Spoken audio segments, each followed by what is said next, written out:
Et avec nous, en direct par Skype à Doha, Tariq Ramadan. Bonsoir.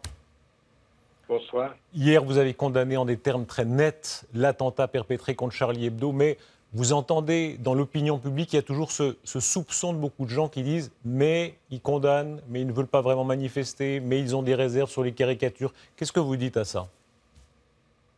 Non, je pense qu'aujourd'hui, il faut entendre la voix des musulmans à travers le monde. Elle est extrêmement claire, elle est une condamnation. Maintenant, on ne peut pas non plus faire comme si tout à coup, au-delà de la condamnation, il n'y avait pas des frustrations, il n'y avait pas parfois le sentiment qu'il y a des condamnations à géométrie variable selon les victimes. Et ceci, on ne peut pas simplement dire vous avez des doutes. Non, il y a quelque chose qui est factuellement vrai aujourd'hui, une normalisation du discours islamophobe, une normalisation de la stigmatisation des musulmans à travers l'Europe. Et donc, ce sentiment-là, il a une justification, mais on ne peut pas l'utiliser pour justifier un silence quand des événements comme ceci. Donc la condamnation doit être claire. Mais ensuite, ce qu'il faut se dire, et c'était très clair dans vos reportages, c'est ce qui va venir après. Aujourd'hui, ce n'est pas une affaire musulmane, c'est une affaire qui nous concerne tous. Nous devons tous ensemble savoir qui sont nos ennemis de cette et avec qui on va construire notre avenir, c'est-à-dire des Européens, des Suisses, des Français, de confession, de toute confession et sans confession, qui veulent se refuser ce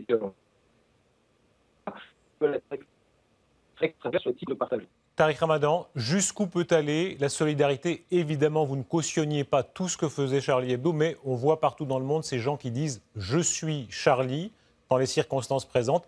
Est-ce que vous dites « je suis Charlie » ?